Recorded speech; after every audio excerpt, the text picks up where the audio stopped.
మన ప్రభు అయిన యేసుక్రీస్తు నామములో మీ అందరికీ శుభములు తెలియజేస్తూ ఉన్నాను. ప్రియులారా, త్రిత్వము తర్వాత 11వ ఆదివారం కొరకు ఏర్పాటు చేయబడిన దైవలేఖన భాగములు. సమూయేలు 2వ గ్రంథం 22వ అధ్యాయం 21 నుండి 29 వరకు, రోమీలకు అపోస్తలుడైన పౌలు రాసిన పత్రిక 10వ అధ్యాయం 4 నుండి 18, వైద్యుడైన లూకా రాసిన సువార్త 7వ అధ్యాయము 36 నుండి 50 వరకు. ఈ 3 పాఠ్య భాగాల ఆధారంగా నేను ఏర్పాటు చేసుకున్న అంశము విముక్తి, freedom in the perspective of సబల్టన్.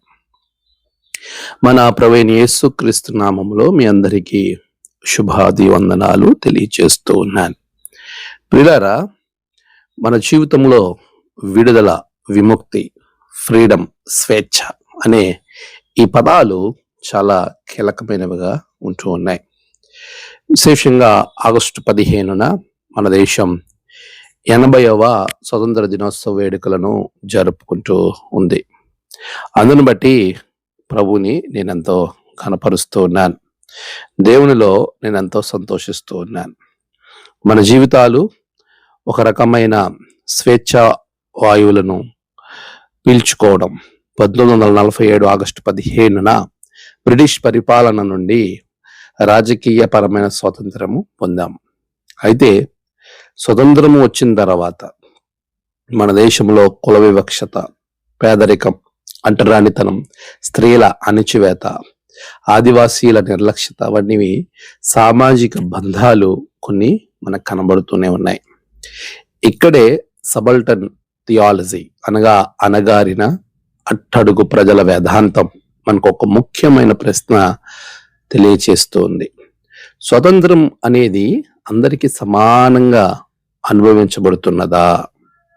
ఇది మనము ఈ సబల్టన్ థియాలజీలో బైబిల్లో దేవుడు అణగారిన వారిని మొరన వింటాడని, వారి గౌరవాన్ని పునరుద్ధరిస్తాడని, యేసుక్రీస్తు అట్టడుగు స్థితిలో ఉన్న వారితో ఎప్పుడు ఉంటాడనే విషయాలను మనము జ్ఞాపకం చేస్తూ ఉంది.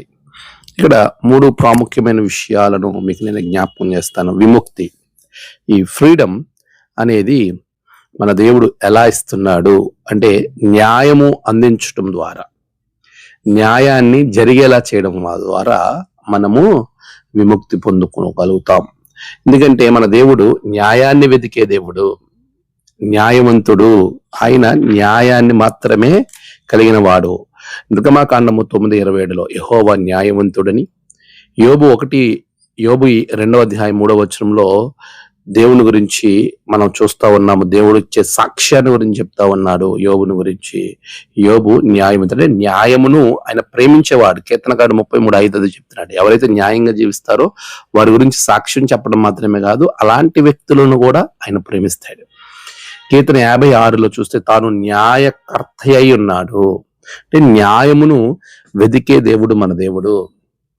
అన్జస్ట్ టు జస్టిస్, ఎవరైతే అన్యాయ పాలయ్యారో, ఎవరైతే అన్యాయముగా హింసింపబడుతున్నారో అలాంటి వారికి న్యాయాన్ని జరిగించే దేవుడు మన దేవుడు, న్యాయకర్త. అందుకే ఇక్కడ మనం చూస్తూ ఉన్నప్పుడు సమూయేలు 2వ గ్రంథము 22వ అధ్యాయములో మనం చూస్తే నీతి అనే పదాన్ని ప్రభు వినియోగిస్తూ ఉన్నాడు.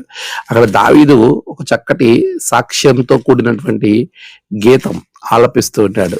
దీనిలో దేవుని యొక్క లక్షణాలను వివరిస్తూ ఆయన మాట్లాడుతున్న మాటలను మనం స్పష్టంగా ఇక్కడ చూడగలుగుతున్నాం. ప్రియులారా, మన దేవుడు న్యాయవంతుడు అనే విషయాన్ని జ్ఞాపకం చేస్తూ ఆయన అంటాడు, ఆయన న్యాయాన్ని, నీతిని బట్టి ప్రతిఫలం ఇచ్చేవాడు. నా నీతిని బట్టి ఆయన నాకు ప్రతిఫలం ఇస్తాడు అని చెబుతూ ఉన్నాడు. 23లో అయితే ఆయన న్యాయ విధులన్నిటిని నేను లక్ష్య పెట్టుచున్నాను.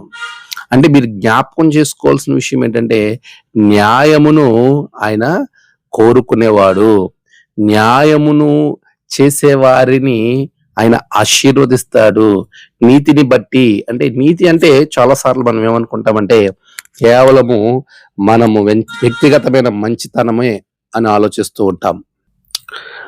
అయితే దేవునితో సరైన సంబంధం అంటే దేవుని మార్గంలో నడవడము, అన్యాయానికి దూరంగా ఉండడం అనేటువంటి అర్థం కూడా మనం ఇక్కడ చూడగలుగుతాం.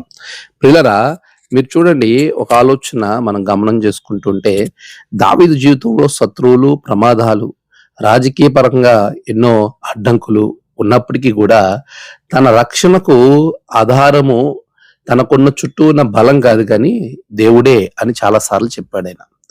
భారతదేశ స్వతంత్ర చరిత్రలో మనం గమనించుకుంటే చాలా సార్లు పాలకులు మారడం అనేది సంపూర్ణ విముక్తి కాదు, కానీ మనిషికి గౌరవం అనేది రావాలి. వారు ఎప్పుడు న్యాయము జరిగినప్పుడు మాత్రమే, ఒక బలహీనుడికి న్యాయం జరిగినప్పుడు మాత్రమే గౌరవం అనేది వస్తుంది. ఈ సబల్టన్ థియాలజీలో మనం ఆలోచన చేస్తే అధికార కేంద్రాల్లో ఉన్న వారి స్వతంత్రం మాత్రమేనా, లేక అట్టడుగు మనిషికి కూడా స్వతంత్రం కూడా మన లక్ష్యమా అంటే ఇక్కడ మీరు గమనించాలి, దళితులు, ఆదివాసీలు, పేదవారు, కూలీలు, విధవరాండ్లు నిర్లక్ష్యానికి గురైనప్పుడు వారికి అన్యాయం జరుగుతూ ఉంటుంది. న్యాయము అందరికీ సమానంగా జరిగినప్పుడు అది నిజమైనటువంటి స్వతంత్రము, నిజమైన విముక్తి. అది యేసు ప్రభు వారు యొక్క వారు ఏ నజరేతు ప్రణాళిక అయితే తెలియజేశారో ఆ ప్రణాళికలో చాలా స్పష్టంగా ఆయన జ్ఞాపకం చేస్తూ ఉన్నారు. లూకాసు వార్త మీరు గమనించినప్పుడు ఆయన యొక్క ప్రణాళిక, ఆయన ఈ లోకానికి రావడానికి గల ఉద్దేశం ఆయన అంటూ ఉన్నాడు, చెరలో ఉన్న వారికి విడుదల, నలిగిన వారిని విడిపించుటకు. అంటే ఎవరైతే నలిగిపోతూ ఉంటారో, సబల్టన్ థియాలజీలో కీలకమైనది యేసు ప్రభుల వారి యొక్క నజరేతు ప్రణాళిక. ఈ నజరేతు ప్రణాళిక అనేది ఆయన ఉద్దేశమే, ఆయన వచ్చిన ఉద్దేశమే ఎవరైతే నలిగిపోతా ఉన్నారో వారిని విడుదల చేయడం. నలిగిపోవడం, న్యాయం జరగక నలిగిపోయిన వారు చాలా మంది మనకు కనబడుతూ ఉంటారు మన చుట్టూ. ఎవరికి న్యాయం జరగట్లేదు అని అంటే ఎవరైతే అణగారిపోయి ఉంటున్నారో, ఎవరైతే వారికి ఎటువంటి ఆధారం లేకుండా ఉన్నారో అలాంటి వారికి మాత్రమే. అయితే ప్రభు అంటున్నాడు, నేను న్యాయవంతుడను, న్యాయకర్తనై ఉన్నాను, న్యాయమును జరిగించువాడును. Justice for all under the cross. క్రీస్తు శిలువ క్రింద, లేకపోతే శిలువ క్రింద అందరికీ న్యాయం అనేది జరుగుతుంది, ఈక్వల్ గా జరుగుతుంది. అదే దైవ నీతి. ప్రియులరా, మన దేవుడు విముక్తిని, న్యాయాన్ని అందించడం ద్వారా మనకి కలగజేస్తూ ఉన్నాడు. అటువంటి న్యాయవంతుడైన దేవుణ్ణి కలిగి ఉన్న నీవు దావీదులాగా న్యాయమును మాత్రమే ప్రేమించేవానిగా ఉంటున్నావా? అన్యాయం వైపుకు నువ్వు తలొగ్గుతూ ఉన్నావా? ఇక్కడ అదే కదా దావీదు సాక్ష్యం. దేవుడు చేసిన మేలులకు ఏం చెప్తా ఉన్నాడు మీరు గమనించండి. ఇది వ్రాయబడినటువంటి సందర్భం కూడా అదే సందర్భం. క్రీస్తు పూర్వము 1010 నుండి 970 సంవత్సరాల మధ్య కాలంలో రాయబడింది ఇది. అయితే దావీదు ఎదుర్కొన్న పరిస్థితి, సౌలు చేతుల్లో తన ప్రాణకరమైనటువంటి ముప్పును, రాజభవనం నుండి అరణ్యంలోనికి పారిపోవడము, ఆయన ఎన్నో రకాలైనటువంటి పరిస్థితుల మధ్య దేవుడు చేసినటువంటి మేలుకు, ఆ భయంకరమైనటువంటి యుద్ధాల నుండి, శత్రు సైన్యం నుండి తప్పింపబడిన తర్వాత ఆయన రాశాడు అని 22వ అధ్యాయంలో చూస్తే మొదటి వచనంలో, యెహోవా తను సౌలు చేతిలో నుండి, తన శత్రువులందరి చేతిలో నుండి తప్పించిన దినమున దావీదు ఈ గీత వాక్యములను చెప్పి యెహోవాను స్తోత్రించాను. అంటే అతనికి ఒక ప్రమాదం నుండి విడుదల కలిగినప్పుడు చెప్తున్న మాట, నా నీతిని బట్టి ఆయన నాకు ప్రతిఫలం ఇచ్చాను, నేను ఆయన న్యాయ విధులన్నిటినీ లక్ష్య పెట్టుచున్నాను. మరి అలాంటి న్యాయవంతుడు న్యాయాన్ని జరిగించి నీకు విముక్తిని అనుగ్రహించినప్పుడు నువ్వు న్యాయ విధులను లక్ష్య పెట్టేవారిగా, న్యాయమును మాత్రమే జరిగించేవానిగా నువ్వు ఉంటున్నావా లేదా? న్యాయపక్షమున మనం నిలబడాలి. అదే మన దేవుడు మనకిచ్చే నిజమైనటువంటి ఫ్రీడమ్, నిజమైన విముక్తి. రెండవదిగా మనం గమనిస్తే మన దేవుడు విముక్తిని అనగా ఫ్రీడమ్ ఎలా ఇస్తాడంటే ఈక్వాలిటీ ద్వారా ఇస్తాడు. సమానత్వం. ఎవరైతే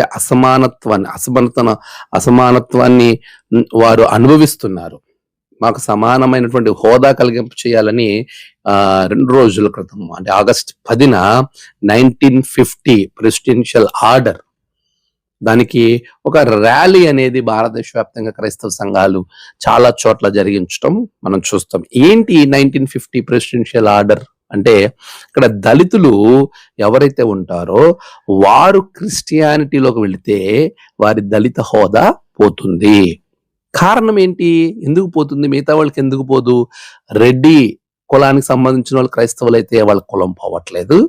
ఇంకా ఇతరితర కులాల వారు చౌదరి గాని కమ్మ గాని, అంటే ఎక్సెప్ట్ దళితులు కాకుండా ఎవరు క్రైస్తవులైనా వారి కులం పోవట్లేదు. కానీ ఒక దళితులకి ఎందుకు పోతుందంటే, దళితులకు అన్టచబిలిటీ అనేది ఉన్నది సమాజంలో. అది వారి జీవితాన్ని వెంటాడుతూ ఉంది. ఎప్పుడైతే వారి క్రైస్తవులోకి వెళతారో క్రిస్టియానిటీలో అన్టచబిలిటీ లేదు, అందరూ సమానమే అనే పాలసీ ఉంది. కాబట్టి వీరి దళిత స్టేటస్ తీసివేయాలి అనేటువంటి ఒక ప్రెసిడెన్షియల్ ఆర్డర్ అనేది 1950లో రావడం జరిగింది. అయితే ఇక్కడ గమనించాలి, నిజంగానే క్రైస్తవ దళితులకు సమానత్వం వచ్చిందా? మరి క్రిస్టియానిటీలో అన్టచబిలిటీ లేదు, క్రిస్టియానిటీలో సమానత్వం ఉన్నది. కానీ దళిత క్రైస్తవులుగా దళితులు క్రైస్తవులుగా మారినప్పుడు దళిత క్రైస్తవులకు వారికి మరి సమాన హోదా అనేది బయట నిజంగానే ఇవ్వబడుతుందా? కుల ప్రస్తావన లేకుండానే వీరికి కులము లేదు అని చూస్తూ గౌరవిస్తున్నారా? ఇక్కడ గమనించాల్సిన విషయం, మనకి ఇవ్వబడిన సర్టిఫికెట్లు కూడా కన్వర్టెడ్ ఫ్రమ్ షెడ్యూల్ కాస్ట్ అని రాయబడుతుంది. అంటే నువ్వు ఏ కులం నుండి క్రిస్టియానిటీలోకి వచ్చావో కూడా అక్కడ వ్రాయబడుతుంది. మనము ఇక్కడ జ్ఞాపకం చేసుకోవాల్సిన విషయం ఏంటంటే, ఎక్కడైతే మనకి సమాన హోదా లేకుండా ఉంటుందో అక్కడ దేవుడు సమానత్వాన్ని ఇవ్వటానికి ఉన్నాడు. అందుకే యేసుక్రీస్తు కొందరికే దేవుడు అని రాయబడలేదు, చాలా స్పష్టమైన మాట. యేసుక్రీస్తు అందరికీ ప్రభువు, అందరికీ. అంటే ఆయన సమానత్వాన్ని ప్రేమించేవాడు, అందరికీ సమానమైనటువంటి హోదాని ఇవ్వటానికే ఆయన ఈ లోకానికి వచ్చాడు. అందుకే దేవుడు లోకమును ఎంతో ప్రేమించెను అన్నాడు తప్ప కొందరినే ప్రేమించెను అని ఎక్కడ కూడా మనకి కనబడదు. ప్రియులారా, మీరు గమనించాలి, యేసుక్రీస్తు అందరికీ ప్రభువు. అందుకే పౌలు గారు ఇక్కడ మాట్లాడుతూ అంటాడు, అత్యంత గొప్ప ప్రకటన, క్రీస్తు ప్రతి విశ్వాసముంచు ప్రతి వారికి కూడా నీతికై ధర్మశాస్త్రాన్ని ముగించాడు. రోమీయులకు రాసిన పత్రిక 10వ అధ్యాయము 4వ వచనాన్ని మనం చదివితే ఈరోజు పాఠ్యభాగంలో అక్కడ మనకి కనబడుతూ ఉన్నది. మీరు గమనించండి, విశ్వసించు ప్రతి వానికి నీతి కలుగుటకై క్రీస్తు ధర్మశాస్త్రమునకు సమాప్తి అయి ఉన్నాడు. విశ్వసించు ప్రతి వానికి, అక్కడ యూదుడని లేదు, గ్రీసు దేశస్థుడని తేడా లేదు, చాలా స్పష్టంగా ప్రభు మాట్లాడుతూ ఉన్నాడు. మీరు 12వ వచనం చూస్తే, యూదుడని గ్రీసు దేశస్థుడని భేదం లేదు, ఒక్క ప్రభువే అందరికీ ప్రభువై ఉండి, ఒక్క ప్రభువే అందరికీ ప్రభువై ఉండి, ఏ భేదము కూడా అక్కడ లేదు. మీరు గమనించాలి, ఇక్కడ మనం ఆలోచన చేయాలి. యేసుక్రీస్తు తారతమ్యాలు చూసే దేవుడు కాదు. ఎవరైతే సమానత్వం లేకుండా ఉంటున్నారో అలాంటి వారికి ఈక్వాలిటీని ఇచ్చేవాడు, అందరినీ సమానంగా చూసే దేవుడు. రోమీయులకు రాసిన పత్రిక 2:11, దేవునికి పక్షపాతము లేదు. మత్తయి 7:11, పరలోకపు తండ్రి తను అడుగు వారికి అందరికీ కూడా ఇస్తాడు. రోమ 10:34-35 ఆయన కొర్నేలి గృహం యొద్ద అక్కడ ఒక గొప్ప సాక్ష్యాన్ని పేతురు చెప్పడం మనం చూస్తాము, దేవుడు యొక్క సమానత్వాన్ని గురించి. కాబట్టి 3:28 యూదుడని గ్రీసు దేశస్థుడని లేదు. మీరు గమనించండి, జక్కయిని ఎలా ప్రేమించాడు దేవుడు, కుష్ఠరోగంతో బాధపడుతున్నటువంటి వారిని ఎలా ప్రేమించాడు. మార్కు 1:40-42 చిన్నవారిని అక్కడ ఉన్నవారు రిజెక్ట్ చేస్తే యేసుప్రభు ఎలా చేర్చుకున్నాడు. మార్కు 10:13-16 వరకు. అదేవిధంగా పేద విధవరాలను రిజెక్ట్ చేయబడినప్పుడు ఎలాగ యేసుప్రభు వారు ఆమెని గురించి సాక్ష్యం చెప్పారు. మార్కు 12:41-44. అంటే సమాజంలో నీకు సమానత్వం లేనప్పుడు దేవుడు సమానత్వాన్ని ఇచ్చే దేవుడు, ఈక్వాలిటీని నీకు ఇచ్చే దేవుడు. అటువంటి దేవుడు, all are equal under the Christ, under the cross. క్రీస్తు క్రింద లేదా సిలువ క్రింద అందరూ సమానమే. యేసు రక్తములో మనమందరము సమానమే. గ్రీసు దేశస్థుడని లేదు, మరొకటని లేదు.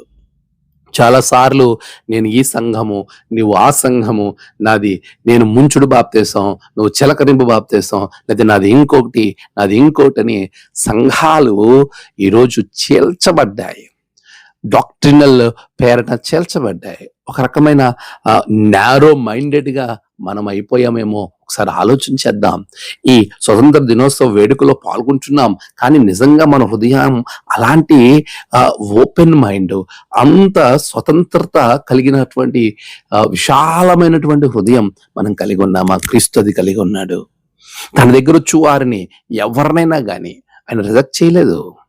ఇదిగో ఇది యూదులు మాత్రమే అని, యూదులకు మాత్రమే ఇది, ఇంకెవరికి నేను చేయడానికి లేదంటే కనాను స్త్రీ చెప్పిన మాటలకు ఆయన ఎలా సరెండర్ అయ్యారో మీరు గమనించండి. నేను యూదుల కొరకే వచ్చాను అంటే లేదు, ఇజ్రాయిల్ కొరకే వచ్చానంటే లేదు ప్రభువా, ఆ బల్ల కింద పడు ముక్కలను తినటానికి పోయి కుక్క పిల్లలు యోగ్యమైనవే కదా. అక్కడ ఆమె విశ్వాసాన్ని మాత్రమే పరీక్షించబడ్డది. అయితే దేవుడు యేసు ప్రభువారు ఆ పరీక్షలో ఆమె నెగ్గిందని ఎరిగి ఆమె విశ్వాసాన్ని కొనియాడాడు. గమనించండి ప్రియులరా, ఎందుకు నువ్వు ఆ సంఘము ఈ సంఘము, లేతే వారు వేరు వీరు వేరు, రకరకాలుగా ఇండియా పరంగా చూసుకుంటే వారు సౌత్ ఇండియా అని, వీరు నార్త్ ఇండియా అని, సౌత్ ఇండియాకి వస్తే ఇదిగో వీరు తెలుగు అని, వారు అదని, తెలుగులోకి వస్తే వారు తెలంగాణ అని, ఆంధ్ర అని, ఆంధ్రాకి వస్తే వీరు కోస్తా రాయలసీమ, ఇట్లా విభాగాలు. లేదా కోస్తాకు వస్తే కోస్తాలో నువ్వు ఆ జిల్లా నేను ఈ జిల్లా, జిల్లాకు వస్తే నువ్వు ఆ గ్రామం నేను ఈ గ్రామం, గ్రామానికి వస్తే మరలా కులాల్లోకి వస్తే మరలా నువ్వు హెచ్చు తగ్గులు, ఇవన్నీ పోయి అందరం సంఘము ఒక చర్చ్ అనుకుంటే చర్చిలో కూడా ఒకే చర్చిలో కూడా మనం గమనిస్తే ఒక ఊర్లో నీది ఆ సంఘం, నాది ఈ సంఘం, నాది లూథరన్, నీది బ్యాప్టిస్ట్, నీది సిఎస్ఐ, నువ్వు పెంటెకోస్ట్ అని విభజించబడ్డది. రకరకాలుగా ఒకటే సంఘము ఎంతగా విభజించబడ్డదో మీరు గమనించండి ప్రియులారా. ఇప్పుడు నిజమైన స్వతంత్రం ఎలా అవుతుంది? స్వతంత్రం కాదు ఇది. స్వతంత్రులుగా ఉన్నామని చెప్పుకుంటూనే బానిస బతుకులలో మన మెదళ్ళు ఇంకా ఉన్నాయి. సబల్టన్ థియాలజీ చెప్తా ఉంది, you should think out of your boundary, you should think out of your boundaries, you should break your boundaries. ఎందుకనంటే యేసు ప్రభువు వారు చెప్పిన మాట సర్వ సృష్టికి అన్నాడు. నువ్వు ఎక్కడికి కుదించుకున్నావంటే నీ గ్రామంలో నీ సంఘానికి కుదించేసుకున్నావు నీ మనస్సులను. సర్వ సృష్టికి అంటే యూట్యూబ్లో మెసేజ్ చెప్పడాలు కాదు, సర్వ సృష్టికి అని అంటే లైవ్ లో మెసేజ్ చెప్పడాలు కాదు, సర్వ సృష్టికి అంటే దేశ విదేశాలు తిరిగి వాక్యాలు చెప్పడం కాదు. సర్వ సృష్టికి అంటే భేదాభిప్రాయాలు లేకుండా ఏ సంఘం వారి పిలిచినా వెళ్ళటం, ఎలాంటి వారి గృహాన్నైనా దర్శించటం, అది ఆరోగ్యమైన అయితే irrespective of cost and creed, colour, ఏదైనా కానీ వాటన్నిటిని పక్కన పెట్టి నీవు సువార్తను ప్రకటించడమే సర్వసృష్టికి సువార్త ప్రకటించడం. నేను నా వారికే చెప్తాను, నేను నా సంఘానికి వారికే వెళ్తాను, ఇదిగో వారు నా సంఘానికి రావడానికి వీల్లేదు, లేదా విశ్వాసులైన వారు ఇదిగో పలానా సంఘానికి మేము వెళ్ళము, వాళ్ళు పిలిస్తే మేము రాము. రకరకాలుగా చూడండి మనుషులు ఎంత సంకుచిత స్వభావంతో ఉండిపోయారో. ఇది కాదండి, ఇది కాదు. దేవుడు చెప్తున్నాడు, యేసుక్రీస్తు అందరికీ ప్రభు, యూదుడని లేదు, గ్రీసు దేశస్థుడని లేదు. ఈరోజు మరి దేవుడు పక్షపాతం చూపించకుండా ఆయన దగ్గరికి వచ్చిన వారందరికీ సువార్త ప్రకటిస్తే అందరినీ ఆయన చేర్చుకుంటే, విధవరాలు చేర్చుకున్నారు, ధనవంతులను చేర్చుకున్నారు, పేదవారిని చేర్చుకున్నారు, అంతేకాదు ఆరోగ్యవంతులను చేర్చుకున్నాడు, అనారోగ్యం చేర్చుకున్నాడు, పాపులను చేర్చుకున్నాడు, ప్రతి ఒక్కరిని ఆయన యొద్దకు చేర్చుకున్నాడు. వీరు వారు అని లేదు.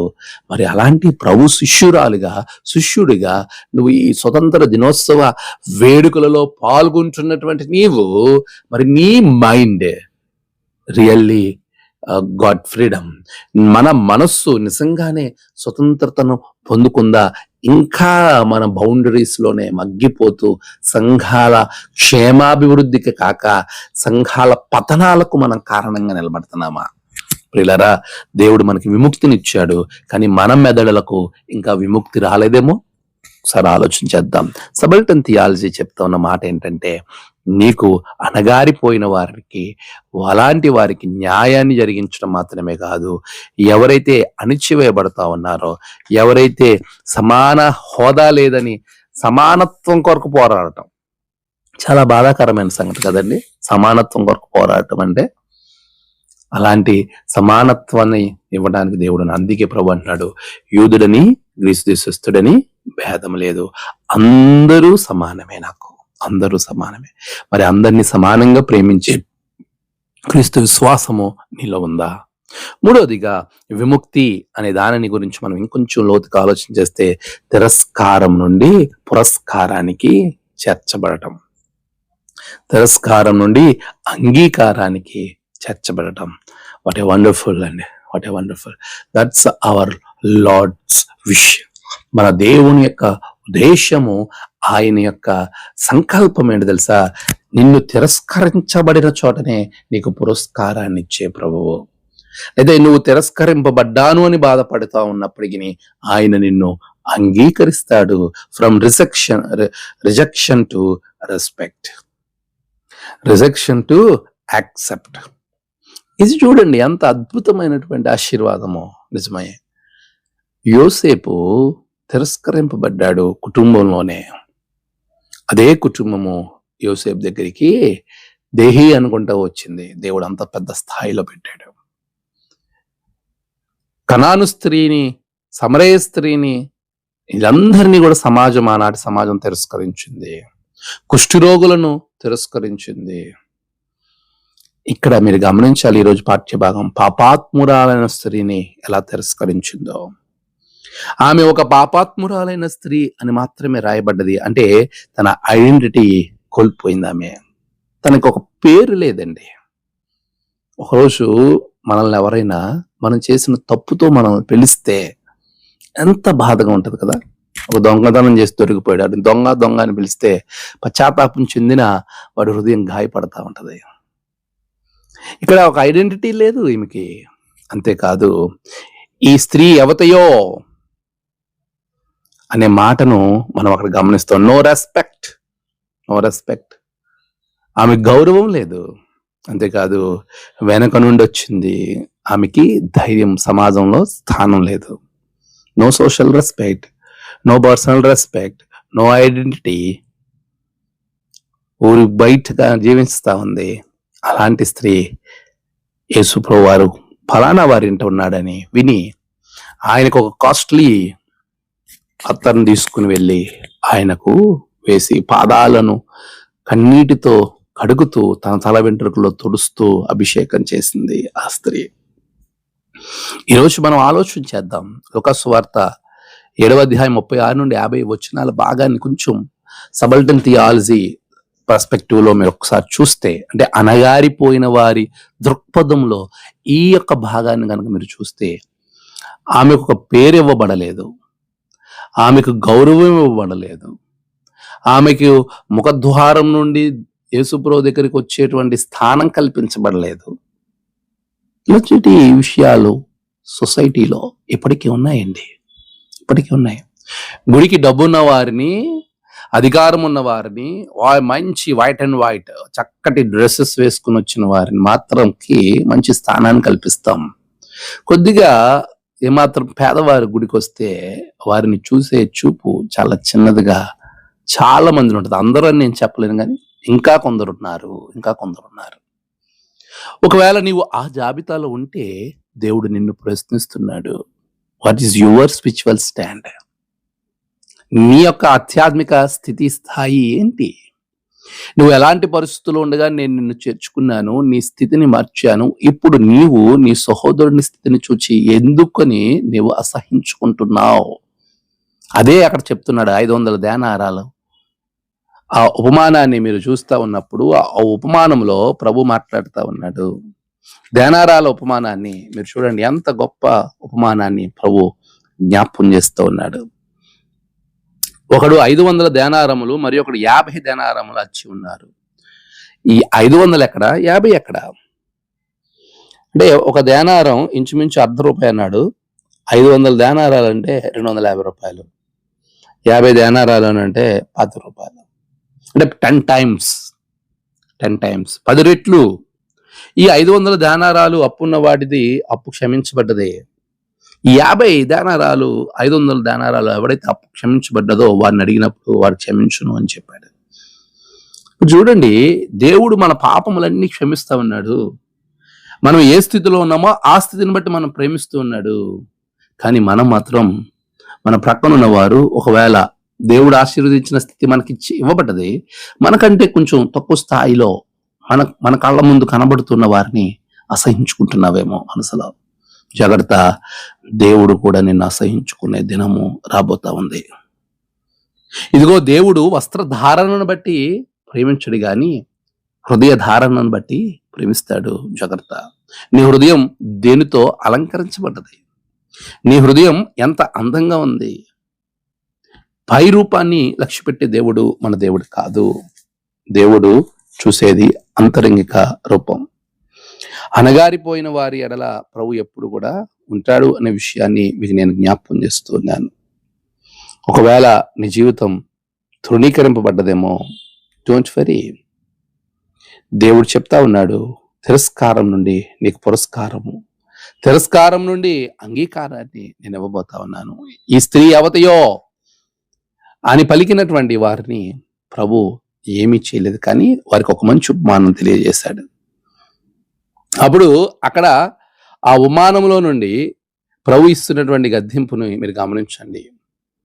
వెంటనే అతను చెప్తున్న మాట, ఇదిగో ఎవరు ఇందులో గొప్పవారు అని చెప్తూ ఉన్నప్పుడు సీమోను, అతడు ఎవడికి ఎక్కువ క్షమించునో వాడే అని నాకు తోచున్నదని చెప్పినప్పుడు, నీవు సరిగా యోచించితివి అని చెప్పి ఆ స్త్రీ వైపు తిరిగి సీమోను ఇట్లా నేను సీమోనికి ఇస్తామన్నాడు ప్రభు. ఒక చక్కటి సూచన.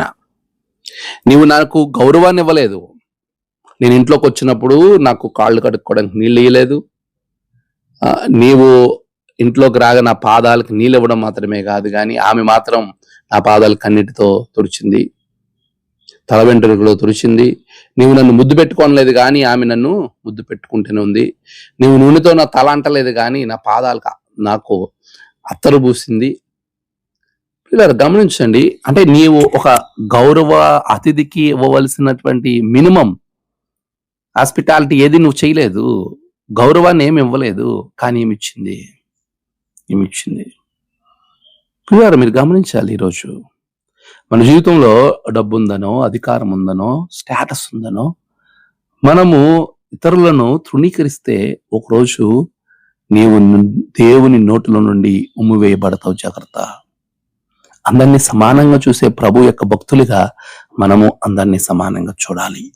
అది దేవుడు మనకిస్తున్నటువంటి ఉన్నతమైన విముక్తి. మన మైండ్స్ షుడ్ బి ఫ్రీడమ్. మన మైండ్స్ అనేవి ఖచ్చితంగా అవి స్వతంత్రతను పొందుకోవాలి, ఇంకా బానిసత్వంలో ఉండకూడదు. ఎందుకంటే యేసుప్రభు వారు యోహాను 8:36 చెప్పాడు, కుమారుడు మిమ్మల్ని స్వతంత్రులుగా చేసిన యెడల మీరు నిజముగా స్వతంత్రులై ఉందరు. దేవుడు మనల్ని స్వతంత్రులుగా చేశాడు, ఎలాగ పాపం నుండి. కానీ చాలా మంది ఈ పాప వ్యవస్థ నుండి స్వతంత్రులయ్యారు, కానీ వారి ఆలోచనల నుండి ఇంకా స్వతంత్రులు కాలే. ఇంకా అదే ఆలోచనలో, ఇదిగో నా సంఘం, నా నా నా నేను నా వారు, ఇట్లా ఉండడం వల్లనే వారి బ్రతుకులు ఇంకా మరలా పాపం అనే దాస్య కాడి కింద చిక్కుకున్నారు. గలతీ 5:1. దేవుడిచ్చిన ఈ గొప్ప స్వతంత్రాన్ని మనం అనుభవించకుండగా, న్యాయంగా జీవించకుండగా, మనము సమానత్వాన్ని ఇవ్వకుండా, ఈక్వాలిటీని ఇవ్వకుండా, ఇవ్వవలసిన గౌరవాన్ని ఇవ్వకుండా ఇతరులను తిరస్కరించడం ద్వారా ప్రభువుని కోల్పోయి మరలా పాపం అనే దాస్యకాడి కిందకి మనం చిక్కుకుంటున్నాం. కానీ అలా ఉండొద్దని వాక్యం చెప్తోంది. గలతీ 5:1. ఈ స్వతంత్రం అనుగ్రహించి క్రీస్తు మనల్ని స్వతంత్రులుగా చేసి ఉన్నాడు. కాబట్టి మీరు స్థిరముగా నిలిచి మరలా దాస్యం అనే కాడి కింద చిక్కుకొనకండి, దాస్య కాడి కింద చిక్కుకోకండి. న్యాయంగా జీవించండి. అందరికీ సమానమైనటువంటి ప్రేమను, సమానత్వాన్ని అనుగ్రహించే దేవుడు మన దేవుడు. అలాగా సమానంగా చూడండి. అందరినీ యాక్సెప్ట్ చేయండి, అంగీకరించండి, గౌరవం ఇవ్వండి. అలాంటి ప్రభు ఈ గౌరవం ఇవ్వడం ద్వారా, సమానత్వం ఇవ్వడం ద్వారా న్యాయము జరిగించడం ద్వారా పరిపూర్ణమైనటువంటి నిజమైన విముక్తి ఆధ్యాత్మికంగాను భౌతికంగాను అన్ని రకాలుగా తన ప్రజలు పొందుకుంటారు. ఆ విధమైనటువంటి పరిపూర్ణమైన విముక్తి చెయ్యటకే ప్రభు తన రెండవ రాకడలో రాబోతూ ఉన్నాడు.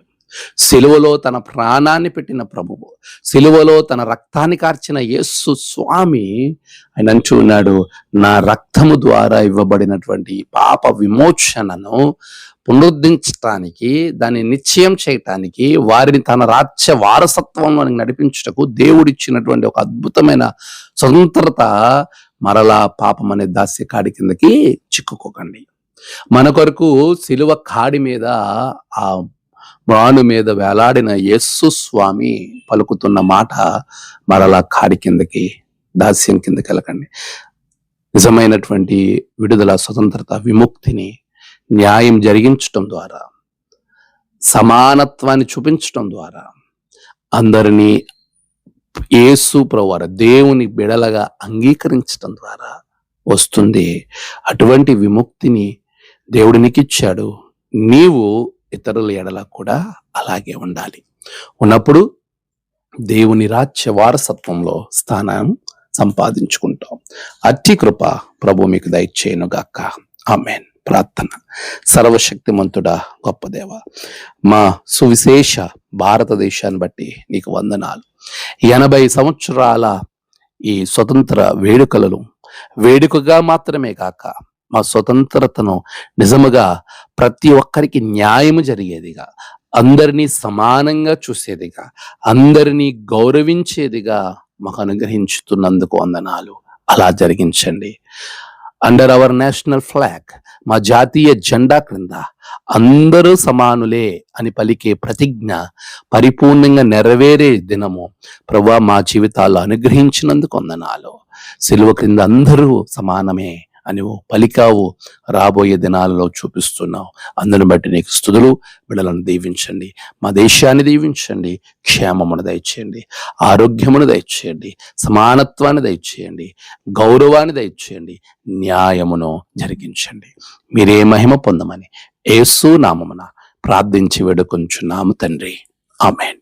తండ్రి, కుమార, పరిశుద్ధాత్మ త్రియేక దేవుని ఆశీర్వాదం మీ అందరికీ కలుగునుగాక. Amen. God bless you all.